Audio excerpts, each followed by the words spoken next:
last week, and I was like, why are they banning Aurelia? And then, yeah, a bunch of people told me, like, oh, it's Finn. Finn's this huge Aurelia player. He's really good. I'm like, is it so good that you have to ban it every game?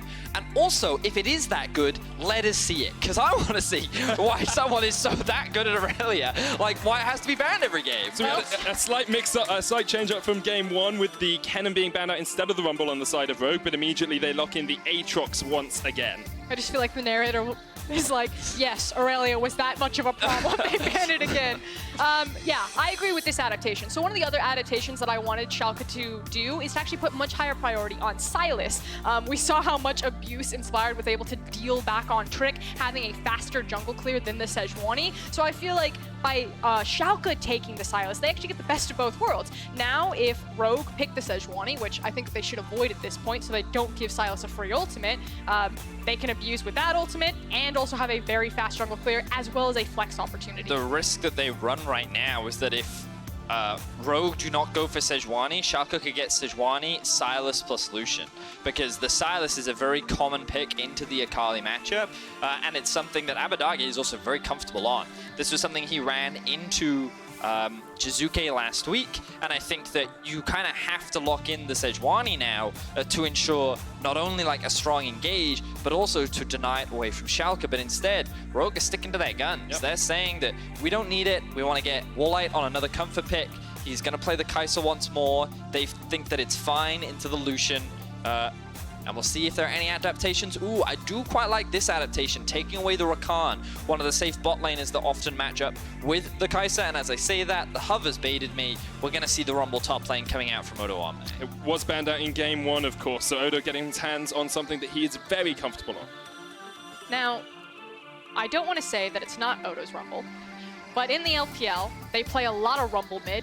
They play a lot of Rumble mid specifically into Akali. Yeah.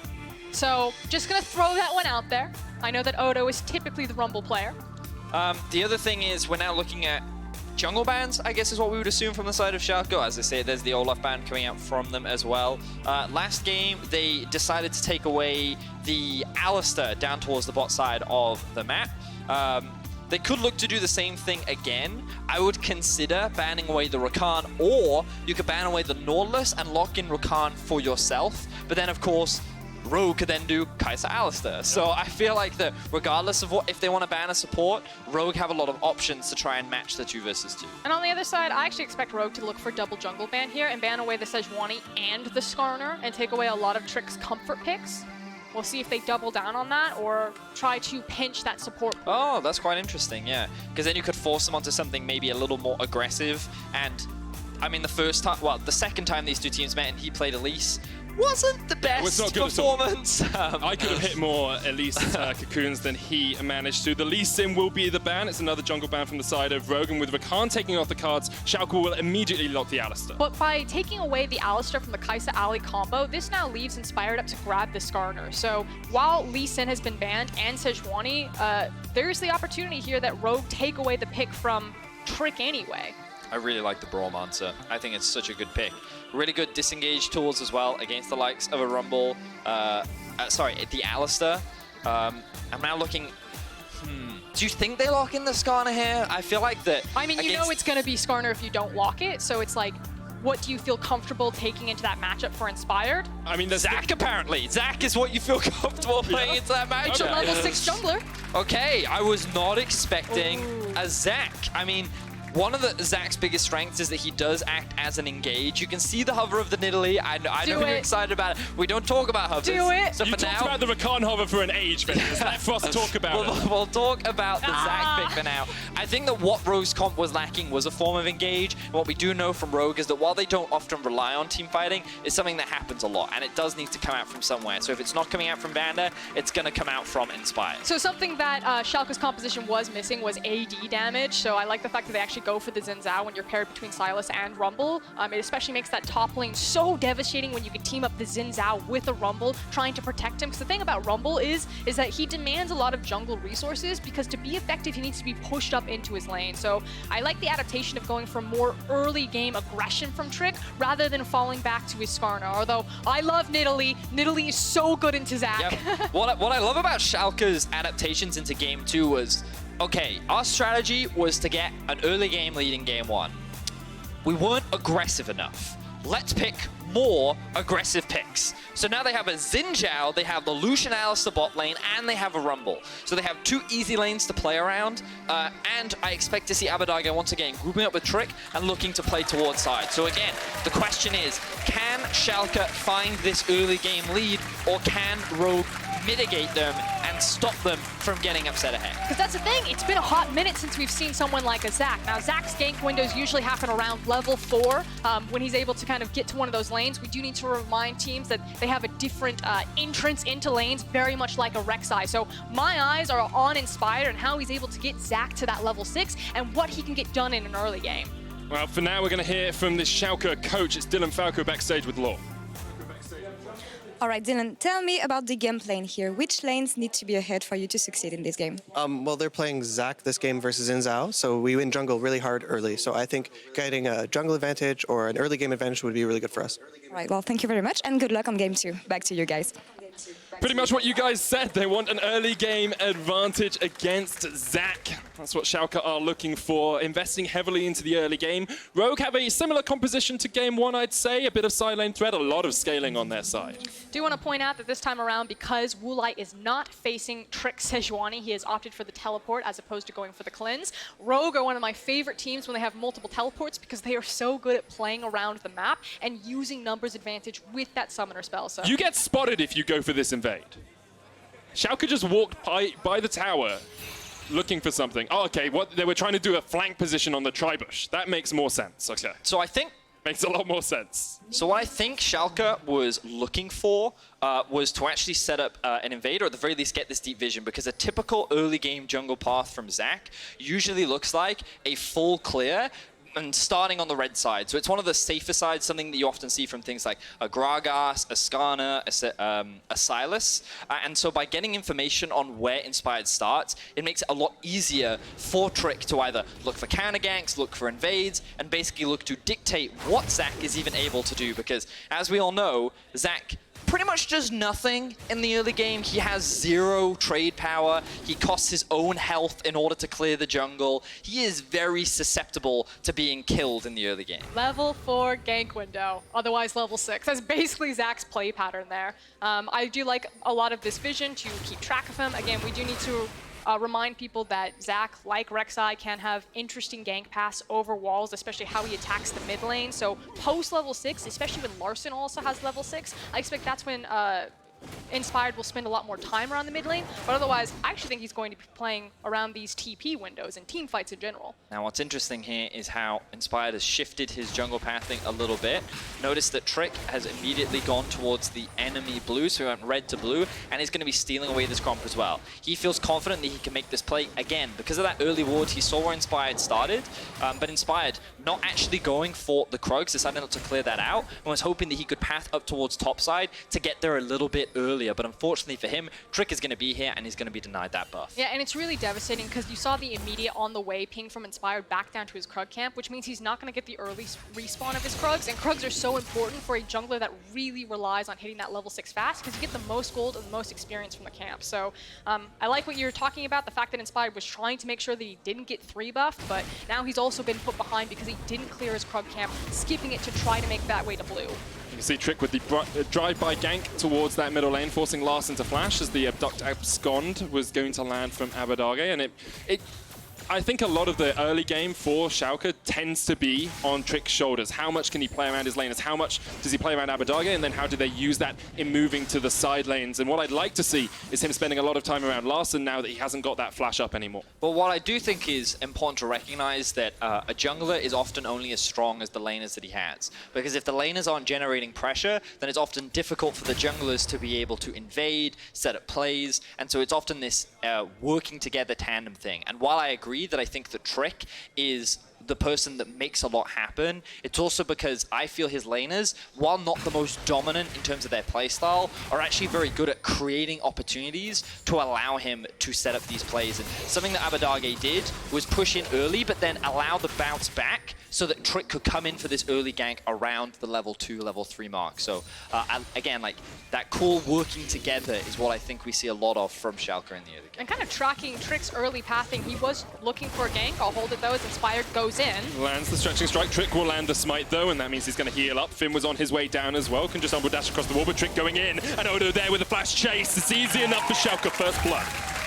And that's Finn paying the price for Inspired trying to contest that Scuttle Crab. Now the thing is he tried to take the Raptor camp because he could have taken the Scuttle Crab initially, but he peeks in, Trick turns away from the bot side, immediately cuts back up towards the Zac, and then he gets the collapse there. So Inspired's weaker jungle pick starting to impact his lanes. Yeah, I was looking at that and I was like, yeah, Zac, mate. He landed his full combo and Trick's health barely took a dent, right? So we'll see the engage here. Notice again how the Aatrox does have push in top, so he's allowed to move first. That's the whole reason why Inspired is making this play. It ends up becoming 2 versus 1. The important thing to note though is that Inspired, the Abbedagge is moving up through the river, and Odoamne just sacrifices farm to join up with Trick. He pings level 4 because he secures that smite onto the Scuttle Crab, and this allows them then to get a collapse onto Finn. So initially, the idea was good from Inspired, but unfortunately for him, Schalke made some great decisions to be able to punish the support that Finn tried to provide. And early on, Schalke have taken a pretty decisive lead, about 1,000 gold ahead right now. Mid lane's pretty even, but top lane, Odoamne with that kill and a few extra CS has got himself a Seeker's Arm Guard. He has played Rumble 3 times this split and is yet to lose on it, going 5, 7, and 31 across the course of those 3 games, so expect him to have a stellar performance in this match as well. I mean, someone on Schalke has to have level 6 strength, and this time around it's not Trick on Sejuani, but Odo on the Rumble. Again, we talk about how much they love to team fight, so as soon as that TP is off of cooldown, that's where I expect Schalke to be making plays with Rumble. Can they dive this?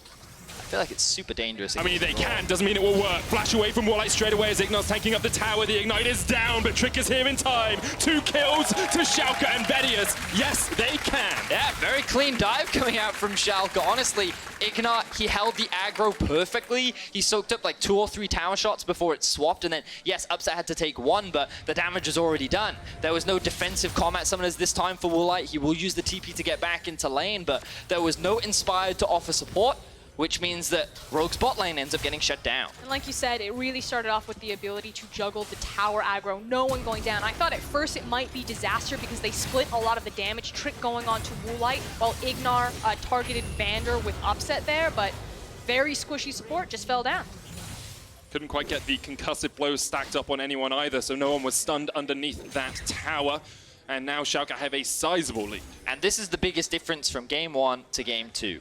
We said Schalke, they didn't invest hard enough in Game 1 into the early game strategy. This time around, they were like, invest, invest, invest. Xin Zhao, Rumble, Lucian, Alistar. And now it is paying off for them, especially given that they're going up against a Zac.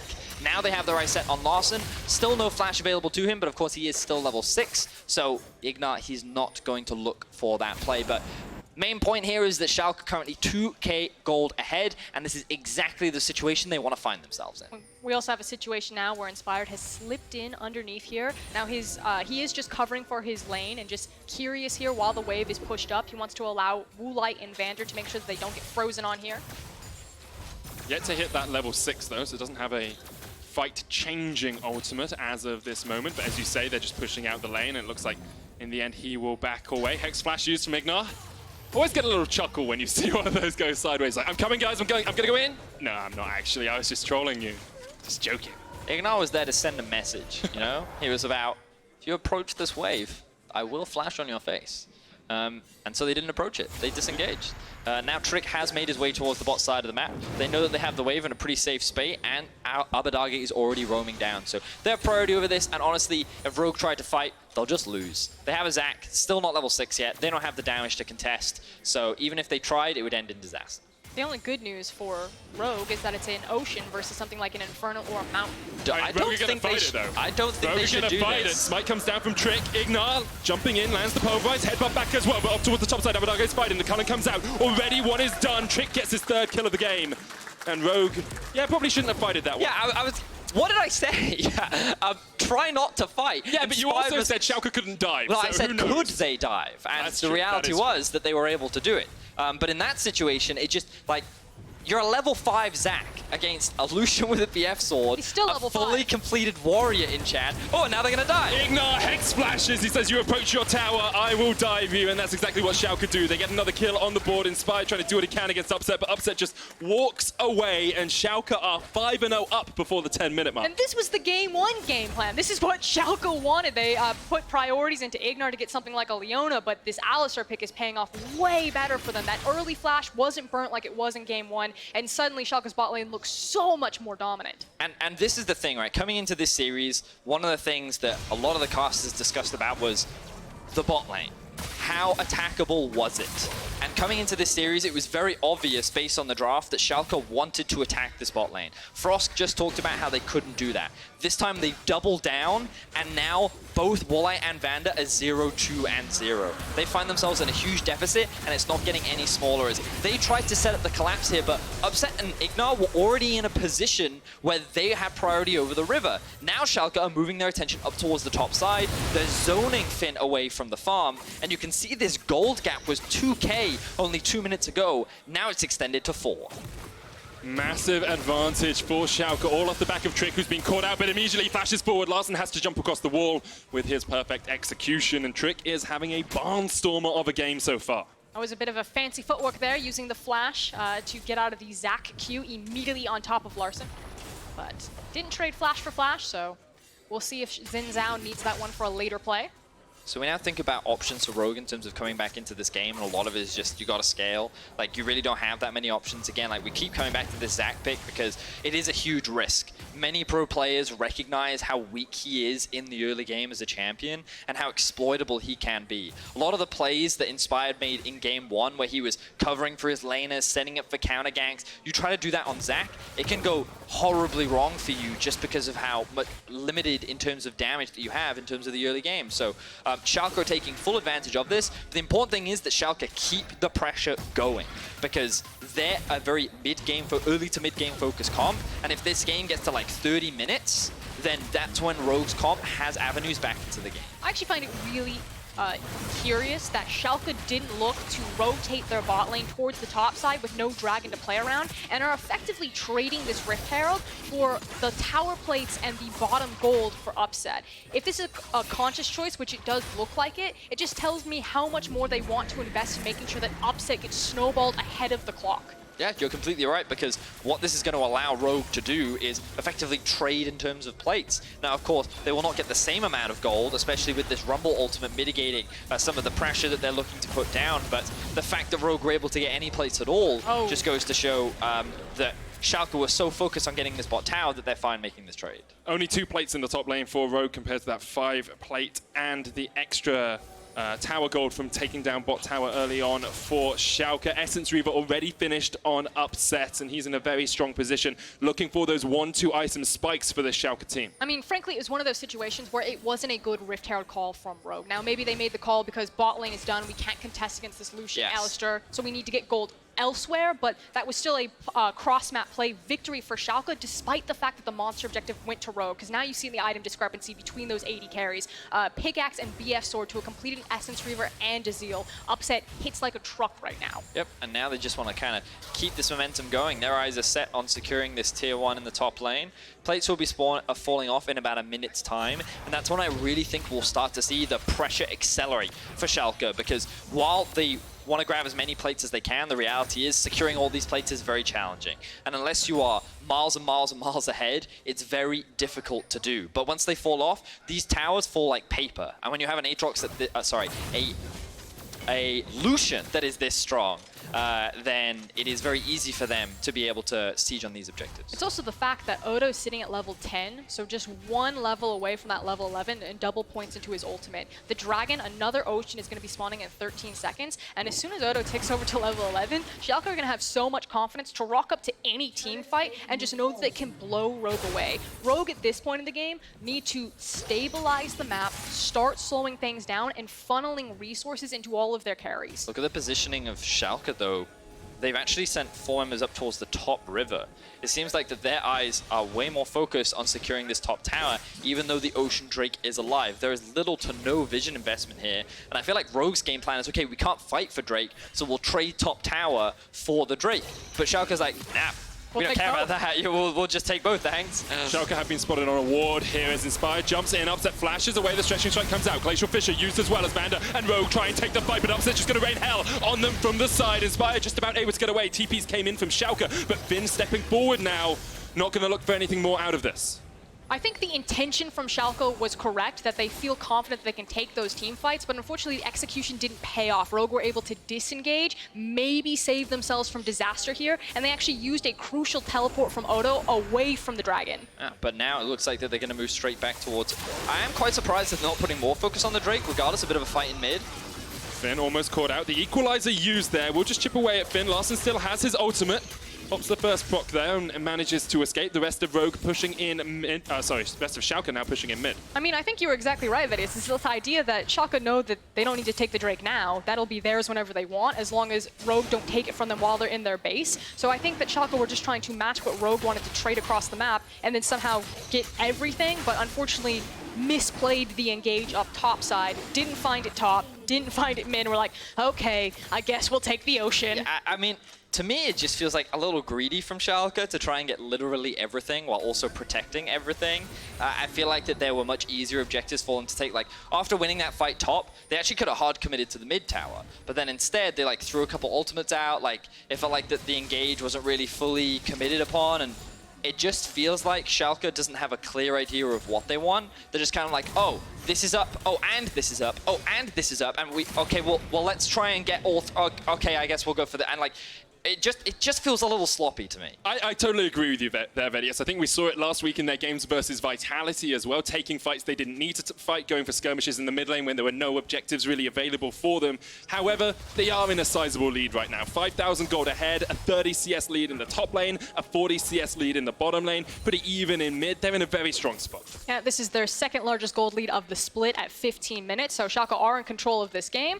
That said, when you don't capitalize on these team fights that Schalke have committed a lot of cooldowns to, the Rumble ultimate, the teleport, it is effectively, again, slowing down the acceleration of the game, which is what Schalke want to do, and allowing Rogue to kind of get their toe back into it. Now, Rogue are still a far ways away in terms of, never mind, I like looked up, I looked down, that's the Infinity Edge completed on Kaisa. Rogue are much closer than I thought they were the last time I checked their items. Yeah, I mean, that's a gunblade now. Akali can kill Lucian. And that was the damage. When it didn't work out for Schalke making that play topside, making that play mid, it just delays time that Rogue are able to get that. And this also gives us a very brief, never mind, it doesn't. There's a fight about to happen. It was very brief. A very brief moment for you to talk as Vander base checks. TP coming in behind here. Vander goes golden for the moment. Glacial Fissure already used. The rest of Schalke on their way, but let's bounce, says Inspired. Larssen coming in from the side, and Upset is down.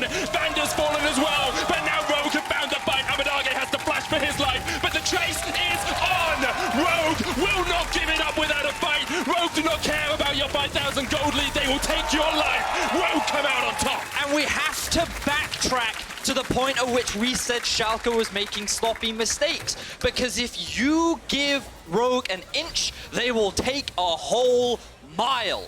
Beautiful team fight from the side of Rogue. Schalke could not capitalize, and now even though Schalke sit with a gold gap, Rogue are looking mighty scary. And it was a good response with the TPs, but again, that was also the key itemization that needed to come out here. So starts this team fight, excellent stopwatch, actually keeps Vander alive for a very long time, that he's able to get off multiple forms of the concussive blows. And it was the item spike that we were talking about. Now that Akali has that gunblade, she can assassinate the Lucian. And he just disappeared in an instant. Yep. He barely had any relevance in that fight, and look at how easy it was for Larssen. And my brief respite that I was going to use was to actually talk about this mid laner, because he is the consistent rock that exists for Rogue. Regardless of what matchup's in, he's always going even in farm, he's never costing his team the game, and because he's so reliable, he got that item spike. He was staying even with Abbedagge, and then in that team fight, we saw how relevant he was. And it's funny because Larssen hates the idea of only being the control mage player, even though that's what, like, his identity has really been built upon. He's a great Syndra player, a fantastic Azir player, but then showcasing in this series that, hey, if you give me an assassin, I can hang with guys like Humanoid. Now, it's important to recognize, sorry, Medic, that Schalke is in a position where they're still very strong. They still have a 3k gold lead. The Lucian still has 2 completed items. The Xin Zhao didn't suddenly become weak. It's just that they now need to be a little bit more careful with how they pick and choose their fights, because the Akali is very relevant. Level 13. She is really online, especially with the Oblivion Orb. So if you overcommit to a fight and she's able to get onto the Lucian once again, it's going to be very difficult. Right, tomorrow at 5 o'clock, you can watch the 2 best teams in Europe, G2 and Fnatic, fight for a spot in the final. You don't want to miss it, but you also don't want to miss these games, because Rogue and Schalke are fighting it out for that 3rd position in Athens. Talking about that team fight execution, I think the guy that I really want to watch is, you talk about Larssen on the side of Rogue, is actually IgNar on the side of Schalke. I think it's really important if they're using this Alistar to start fights to keep people locked down on the Rumble ultimate, or if he's going to hang back by upset, try to let this Lucian kite them out and try to deny Akali when she dives into the backline. The issue is how long can you actually deny Akali from finding her mark due to all of her tools to dive back there, hit the shroud, just hang out, wait for the cooldowns, assassinate you anyway. Especially when Larssen is such a good Akali player. He's played it 4 times, won 3 of those, only died 4 times in the course of those 4 games. Now Schalke are looking for a little bit of a fight here as IgNar has a flank position. Odo there as well has the equalizer. Face check from Trick, but the Infernal Chains doesn't hit. Odo still looking for that flank position. Inspired, maybe caught out. Does have the flash if he wants to jump away, but instead will use the Let's Bounce. Equalizer coming up, put with the Unbreakable, but IgNar lands onto the Zac. He's already into his bloblets. Larssen trying to take down the Alistar before any more can happen, but Trick has already killed his enemy jungler. Trick uses the Crescent Guard to knock them back, and Rogue cannot find their connection in the fight. And it's IgNar that's able to go over the wall, make sure that they can pick up some of the kills, and they do win the fight, but it doesn't translate into the tower. It does mean that they get control over another dragon. Unfortunately, double Ocean into Cloud probably isn't what they were hoping for. I mean, the bright side for Schalke is they actually pushed in the bot wave, and it crashed into the tower. So now that's starting to bounce back, and you can see Odoamne immediately paths that way again to push in another wave, try and deny as much farm away from Finn as possible. And now that gap between the top laners is starting to get bigger and bigger. But let's dive back into this replay. We can see that a lot of this starts off with Finn and Inspired trying to get the engage, but then they collapse onto Inspired. Yeah, and then there's the Rumble ultimate across. IgNar comes over the wall, make sure that Inspired isn't going to make it out of this fight. And you can see that Larssen here is really the only player that can impact the outcome of the fight, but unfortunately for him, he doesn't have a front line that he can play around, nor does he have easy access onto the back line. So while he's primed and ready to deal all this damage, unfortunately for him, there's no real opportunity. And I often forget about this whenever I see a Xin Zhao, because a lot of people always just focus on his ability in the early game, but he's actually a great disengage tool, which sounds counterintuitive because you think about Xin as constantly going in, but with his ultimate in tandem with an Alistar, it's actually a lot of tools and resources that Schalke have that they can disengage his Akali repeatedly. It doesn't just have to be about IgNar. They can use him as a hard engage tool as long as Trick has that ultimate ready. And when you put him into the hands of someone like Trick, who has 4 LEC titles under his belt, you have to expect him to step up to the occasion. A lot of people won't remember Trick when he was an MVP, when he was such a good player, but he kind of started the G2 era in League of Legends in Europe, and now we're seeing him once again step up to the plate and really help develop this Schalke team from a team that struggled a lot in spring. Well, this team still needs to find a win here in this series, and of course we are only in game 2, but Schalke, when you compare how dominant they looked in the early game to how their mid game has looked, you can see quite a stark contrast. And right now, the biggest advantage they have is that they're sitting with a 3,500 goal lead, which is obviously going to make it difficult for Rogue to come back. But as we mentioned, at this point, last game, Rogue was in a position to secure the Baron and then look to end the game. Schalke should be in a similar position with the comp that they have. They should have been taking all of these ADA towers down already, but we're only 1-1 in ADA towers. All the goal difference exists because of the farm difference and the kill difference. Outside of that, in terms of map control, the game is very even, which is a very comfortable spot for Rogue to be in, especially as the Baron is spawning soon. And Schalke's comp actually is not the best at securing it because they don't have the strongest front line. They have to rely on Alistar, who's also one of their primary engage tools. So what's better for them is to actually deny a lot of vision around the Baron pit and force Rogue to come and check it, rather than starting it and then using it to turn and fight.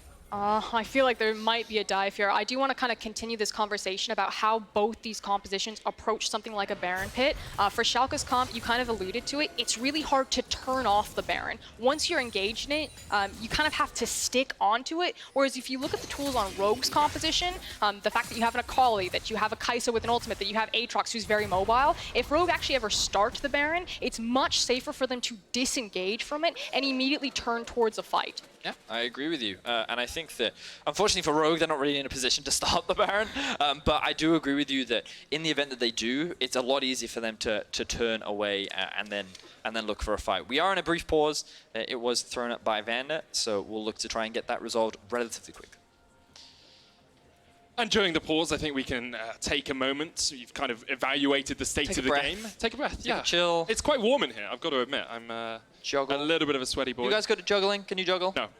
No? I can juggle my responsibilities. Can you juggle? I actually, like, when I was younger, for some reason, I had a massive fascination with juggling, and I did learn to juggle with 3 balls. I'll be honest, this wasn't the way I expected this conversation to well, go. we had a brief pause, and I thought you guys might want to learn a little bit more about me. Did you do any other circus tricks? Can you dive through a ring of fire? No, I can ride a unicycle. You can ride a unicycle? That's cooler than anything you can do. It took me a while to, like, grow. I was like 14, 15 when I hit my growth spurt, which means that I could fit through my dog flap for many years, and that's how I used to get into my house. Yeah.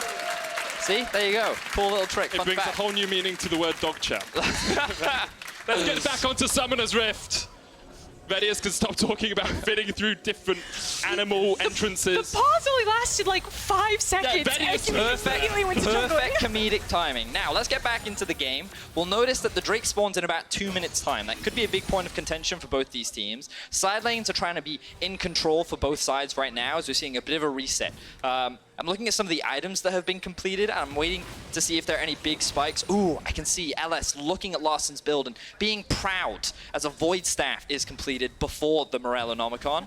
With a lot of magic resistance coming out from the side of Schalke, I do also like this early itemization choice coming out from him, and it's going to give him a lot more backline threat, especially against the likes of Upset, who has already early itemized the Hex String. Somewhere LS on Twitter is like, whoa, finally! He's like a mid laner I can be proud of. I'm pretty sure Larssen built Ludens on Azir though once. Oh. Yeah.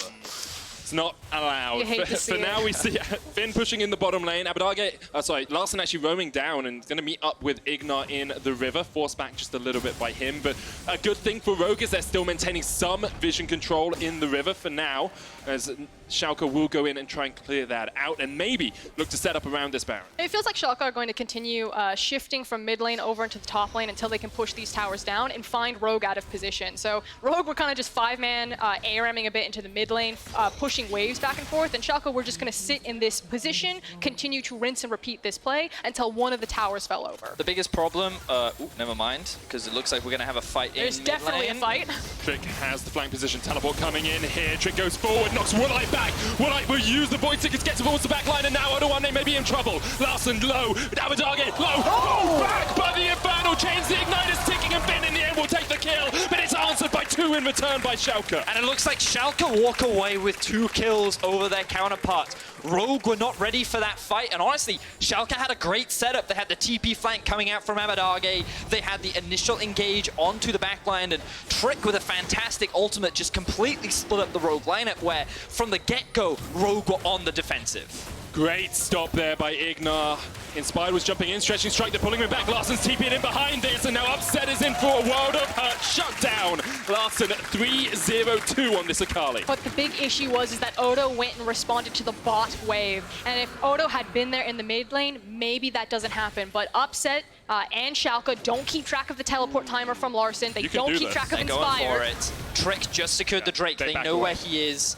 Okay, they don't want to take the gamble. Don't do that. All right. Ward came into the back of the pit as they were starting it up. Honestly, though, I felt like there was a window there if it weren't for the fact that Upset's TP was available. But in any case, we can see the engage here. Look at how Trick engages, gets a great ulti up onto Woolite, and then Abbedagge comes in from the flank, which means that this Rumble ultimate actually does so much damage to the front line, which is Vander and Inspired. This means that only Larssen is there to, again, kind of deal as much damage as he can. And while Finn does pick up a single kill, unfortunately, it's not enough. Schalke secured 2 on the back end, and ultimately it's a 2-for-2 because Larssen then commits his TP, but a really well-played fight from the side of Schalke. Poor Abbedagge tried twice to get over that wall. Couldn't do it. Larssen needs a whole culling here. Inspired was looking to slingshot into the fight, but decides that the tower is just going to fall and leaves it. We don't often think about Lucian as kind of one of the AD carries that really shreds through towers. Normally you think of guys like, or champions like Tristana, but because of his double tap passive and then using the culling like that, if he's ever able to approach a tower and there's no minion wave to eat it up, he's actually really good at shredding through those structures and zoning teams off of them. Inspired has found IgNar. There's nothing else to use that stretching strike on, so we won't be able to make IgNar kiss with anyone. Now, one of the things that Schalke struggled with earlier was to get deep vision towards the enemy jungle. And a large part of it was because of this tower that was existing for a long time in the top lane. Now, however, you'll notice that they've been able to get way more vision control inside the enemy jungle, as our observers are highlighting for us now. This gives them a lot more control, but the problem is they're not maintaining control over the mid lane, which is allowing Rogue to then gain access to the river so that Schalke can't really threaten this Baron. Issue for Finn here as he's been caught out by Trick. Odoamne on the chase as well. The Inferno Chains come down, but Trick is able to dodge away from them, and with the equalizer, Finn will burn down Trick with his 6th kill of this game. Good punish there from the side of Schalke. It looks like that nothing is going to be done from the side of Rogue. They were looking for upsets, but they're not going to find anything for now. Yeah, they missed their window there as IgNar is also standing off on the flanks. So the window was while Trick was down bottom. If Inspired had pulled the trigger there, tried to make the engagement while multiple resources from Schalke had been expended bottom, maybe try to force a TP out of Odo to respond, but good play by Schalke. Yeah. Now Rogue are in a bit of a sticky situation because Finn doesn't have teleport, Larssen doesn't have teleport. Now you look across the side and you're like, well, Abbedagge and Upset don't. But the problem is Odoamne does, which means that he can keep threatening on a side and look for another potential flank team fight in the mid lane. But what is the likelihood that they actually do that? Because I agree with you. That's a very easy play. You have the advantage of having the TP cooldown, but we say this all the time about Schalke. Even when they have massive advantage with the ability to play side lane, often they'll pull their side laner to group up, especially when it's something like a level 16 Rumble. He's grouped up with the team for us. Yeah, but they could. They could, in theory, be taking advantage of that. He's going down towards bottom lane. Okay, okay. He's going for a safari. So I mean, the risk again. So I'm going to bring up the minimap once more because again. Oh no. So okay, we don't. Meanwhile, just focus on the minimap right now and look at how there is no vision in the bot side of the map. So the risk he's waiting for Trick. He does have is that if he then pushes this far up, there's a real risk of a collapse from the side of Rogue. So he can't just blindly push in this wave. But you know, he is patiently waiting for his jungle now that he has the support that he needs. Now he's actually looking to move towards the bot side of the map, and now he can more safely look to push. Okay, so 30 minutes in, Schalke have about a 6,000 to 7,000 gold lead on average. We have an Infernal Drake up in a minute. Schalke with triple Ocean, basically a Warmog's armor on each of their carries. This is going to be very difficult for Rogue to navigate. So reminder, we just talked about how Baron is kind of the primary focus for Schalke here, but the options that they have is that they can make a pick with IgNar hunting here, so they can play bottom with the TP advantage, maybe try to get a pick on someone when they cheat towards Finn and Woolite down here, or Rogue commit too many resources to the bottom side of the map, and instantly Schalke will try to pull the trigger on Baron. And although we're approaching the later portion of the game and we said Rogue have a scaling advantage, Schalke are sitting in the driver's seat as Trick is called out. Abbedagge going forward, steals away the Glacial Fissure, knocks it up, and this will be Inspired falling. He goes into the Globulus, but there's nothing more he can do. Odoamne has the flank, and with the equalizer, he locks up Woolite. Woolite almost takes out Odoamne. Finn here with the fight as well, but already Larssen's gone down. His first death of this game. Finn trying to defend, but Upset going in for the double kill. Dodges out, and that's Baron for Schalke. Huge team fight win coming out from the side of Schalke. They end up shutting down 4 members from Rogue, and notice that Odoamne didn't even expend his TP to join the fray. As we jump into the replay, it all starts with Inspired face-checking the river without support from his team. While Vander is there, it's very easy for Schalke to take this engage. And again, notice on the minimap that the Rumble has already joined. He then drops this great equalizer that prevents Woolite and Vander from considering to support the duo that is being engaged upon. The damage is done, and by the time that the Aatrox arrives, it's too little, too late. This means Schalke can go and secure themselves a Baron. That should be pretty easy for Schalke now. 10,000 gold lead. There's an Infernal Dragon for them. Pretty much at full build across the board if you look at it. You've got 4 completed items on Upset, 3.5 completed items on Abbedagge, and A very, very strong rest of the team. Now they can look down towards this bottom lane. IgNar once again searching for kills, hunting for his prey in the enemy jungle. And frankly, the Zac pick just has not worked out for Rogue. They were punished in the early game. It meant that in the mid game that they weren't able to find the necessary team fights that they did outside of that one glimmer of hope into that top side. But otherwise, Schalke looked pretty confident to close the game out at this Baron. If there's a team or if there's a dive from IgNar or a nicely placed Rumble ult, that could be lights out for Rogue. We discussed earlier whether Schalke showed their peak last week against Vitality. Vedius, you thought they had more to show us. It seems like this game is an indication that they have been keeping a little bit in reserve. Now pushing in 2 lanes, Abbedagge in the mid. Trick and Upset down towards the bottom side with Odo and IgNar just roaming around. There's the equalizer once again. They're looking for this inhibitor tower. That's all that Schalke want. Break the base open, and now they'll go towards the inhib. They'll take that too. Rogue trying to live to fight another day there. Don't want to overcommit. They know that if they make a single mistake, it's game over and looking to game 3. It might just be that even if they don't make a mistake, because Schalke are going in. IgNar with the headbutt pulverize engage. Inspired looking for the long shot, elastic slingshot, won't land it. And meanwhile, in the midst of it all, Finn has fallen. Schalke are just going through Rogue one by one. Now with 2 inhibitors down, they will look towards those Nexus towers. And Schalke feeling confident after this win. Yes, they slowed down in the mid-game, but Rogue are the final answer. Larssen trying to get on towards the backline, but already Inspired has fallen. Upset jumping forward, and Larssen will take down one, and now Upset's very low as well. Larssen can't quite get there, and Upset's just going to heal up. He's in the Twilight Shroud, but Trick is on the chase. Good flip away there by Larssen, but it sacrifices his base. The Nexus towers will fall, and Schalke are looking to equalize us. 1-1 is the scoreline after they take down the Nexus. We've got a series.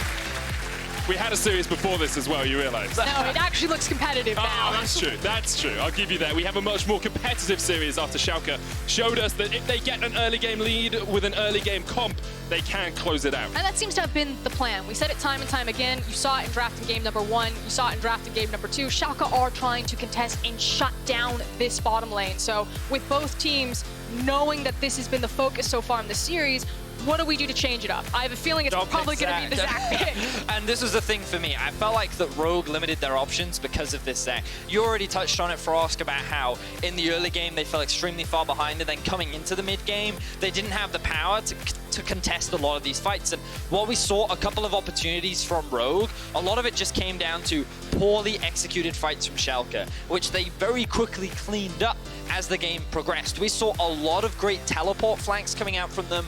We saw a lot of fantastic ultimates from Odoamne, yet to be defeated on the Rumble pick. And it feels like that Schalke, with their doubling down on early game investment, worked out. But we do have to mention that there were some sloppy setups from the side of Schalke. I felt like some of their objective play was not as clean as it could have been. I felt like the game dragged on for much longer than they would have liked. And I feel like that Schalke overall won't be super happy with their performance in this game. And hopefully throughout the rest of the series, they can look to clean this up, because if that Zac wasn't a factor, if the draft was slightly different from Rogue, maybe there could have been more answers for them to come back in. And that's the balancing act we start to strike. Will Rogue be able to find a way to deal with this early game if they change the Zac, or will Schalke be able to clean up that mid game and then just roll over Rogue in the next few matches? It's a dilemma or a balancing act you see in all of these series, and I think so far the series has been defined by whether Schalke can get a strong early game lead. We'll see if that continues to be the case in the next few games. I think that there might be an answer around this Lucian. There's been so much Kaisa priority, and it feels like, you know, at one area, Vander and Woolite can go backstage and say, you know, it worked in game number 1, so we can keep allowing this Lucian pick to come through if Upset feels like that's the firepower that he needs, or if it's going to be continuing to pinch bans at the top side. A reminder, there was, what, 1, 2, 3, 4 bans leveraged towards the top side of the map. Yeah, there certainly was. It does bring into question, maybe you have to leave the cannon open and take away the Rumble, because definitely seems like a big power pick for Odoamne. We'll see how this series shapes up, but it's great to see that it's living up to the expectations, that it will be close, not entirely sure which way it will go, and there's still a lot left to be had.